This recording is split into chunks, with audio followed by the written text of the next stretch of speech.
दोस्तों, क्या हो अगर आपको एक खाली कमरे में कैद कर लिया जाए जहां ना पीने को पानी ना खाने को कुछ हो और एक मरा हुआ चूहा आपके बगल में पड़ा हो, तो आपको कैसा फील होगा। जी हाँ दोस्तों, ये कहानी इसी टॉपिक से रिलेटेड है। बिना देरी के कहानी स्टार्ट करते हैं।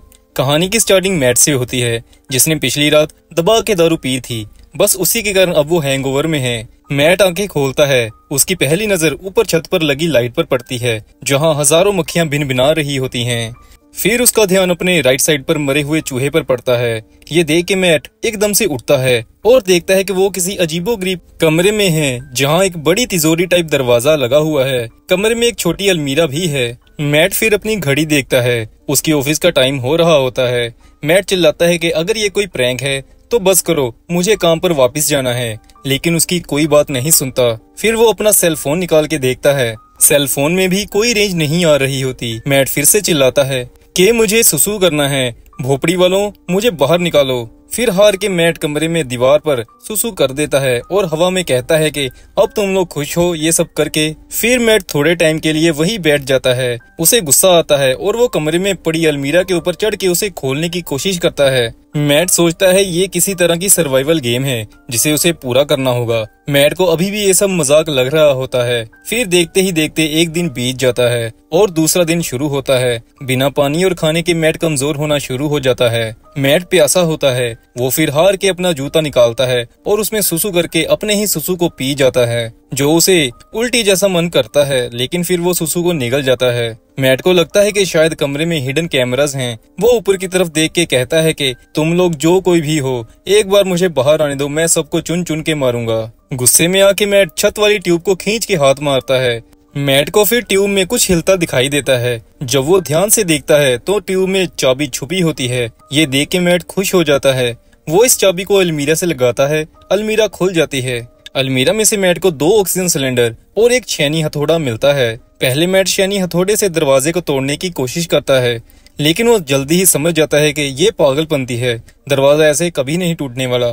फिर मैट ऑक्सीजन सिलेंडर की हेल्प से आग जलाता है और आग से दरवाजे को पिघलाने की कोशिश करता है, लेकिन ये प्लान भी उसका फेल हो जाता है। हार के मैट बैठ जाता है और सोचता है कि यहाँ आने से पहले वो क्या कर रहा था। हैरानी की बात ये थी कि मैट को कुछ भी याद नहीं था कि वो क्या कर रहा था और यहाँ कैसे पहुँचा। फिर मैट शैनी हथौड़े से दीवार खोदना शुरू करता है। लेकिन दोस्तों, आज दूसरा दिन था मैट का बिना खाना पानी के, जिसके कारण वो कमजोर फील कर रहा था और थोड़े ही समय में उसकी सांस फूलने लग जाती है। फिर मैट ऑक्सीजन सिलेंडर की हेल्प से ऑक्सीजन लेता है और अपनी सांस को नॉर्मल करता है। इसके बाद ना चाहते हुए भी मैट मरे हुए चूहे में जो कीड़े पड़े होते हैं उन्हें खाता है और दोबारा बूट में सुसु करके उसे पी जाता है। फिर मैट दोबारा खोदना शुरू करता है। खोदते खोदते मैट को सरिया दिखाई देता है।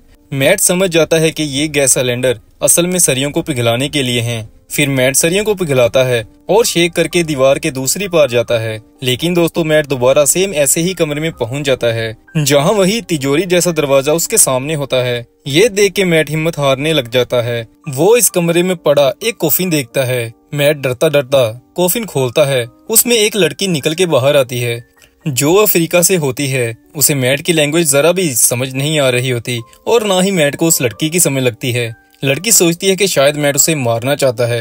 वो जल्दी से शेड से होते हुए दूसरे कमरे में चली जाती है। मैट इधर कॉफिन में सो जाता है। आज तीसरा दिन है। लड़की दोबारा वापस कमरे में आती है। उसे समझ लग गई होती है कि मैट डेंजरस नहीं है। वो मैट को उठाती है और इशारा करके कहती है कि हमें दोबारा दीवार को खोदना होगा। लेकिन 2 दिन के बाद अब मैट में पहले जैसी एनर्जी नहीं है। वो अकेले खोद नहीं सकता, जिसके कारण वो लड़की को कहता है कि तुम शैनी पकड़ो और मैं हथौड़ा मारता हूँ। लेकिन लड़की डर जाती है और शैनी हाथ से गिरा देती है। फिर डिसाइड होता है कि दोनों बारी बारी खोदेंगे, लेकिन इससे भी कोई फायदा नहीं होता। फिर लड़की को सुसु आता है। वो दूसरे कमरे में करने जाती है, लेकिन मैट उसी टाइम उसके पीछे जाता है और इशारे से कहता है कि सुसु को वेस्ट मत करना और अपना जूता उसे देता है। लड़की फिर जूते में सुसु करती है, जो मैट पीता है। फिर लड़की को भी देता है। इसके बाद मैट दोबारा कीड़े खाता है, लेकिन ये देख के लड़की का मन खराब होने लगता है। मैट कहता है यहाँ यही मिलेगा।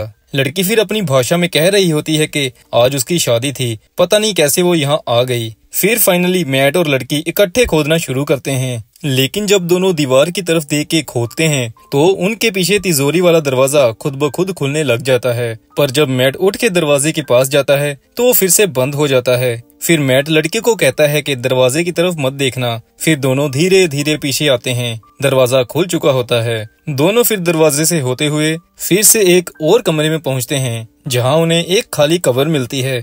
मैट सोचता है हमें किसी एलियन स्पीशीज ने यहाँ कैद कर लिया है जो हमारे साथ ऐसा काम कर रहा है। इस बार फिर लड़की मैट को कहती है कि हम दोबारा शैनी हथौड़े से कबर को खोदते हैं, क्या पता इस बार भी तिजोरी खुल जाए।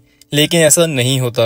ऊपर से मैट अब पूरी तरह थक चुका होता है। वो खोदते खोदते चक्कर खा के गिर जाता है। लड़की मैट को उठाने की कोशिश करती है, लेकिन मैट अनकॉन्शियस हुआ होता है। फिर मैट को एकदम से होश आती है और वो पागलों की तरह कहने लग जाता है कि तुम लोग चाहते क्या हो? मुझसे इस लड़की को मरवाना चाहते हो? अगर यही चाहते हो तो बता दूं, मैं इसे मारने वाला नहीं हूँ। इसके बाद मैट पूरी तरह बेहोश हो जाता है। लड़की उसे कवर से बाहर लाती है और रोने लग जाती है। जो आंसू उसके टपकते हैं वो लड़की मैट के होंठों पर लगाती है, जिससे मैट को थोड़ा पानी पीने को मिलता है। इसके बाद लड़की को भी लगता है कि शायद अब उनका आखिरी टाइम आ चुका है। फिर वो बेहोश हुए मैट को सेड्यूस करने लगती है। मैट होश में आता है और कहता है कि अरे मुझ में जान नहीं है शोरी ये सब करने की। लेकिन लड़की मैट को सेड्यूस कर ही लेती है। फिर दोनों इंटीमेट होते हैं। इंटीमेसी के बाद मैट और लड़की सो जाते हैं। फिर थोड़े टाइम बाद मैट की आंख खुलती है और दूसरे कमरे में कुछ लेने जाता है। यहाँ ऐसा लगता है कि मैट शायद लड़की को मारने वाला है,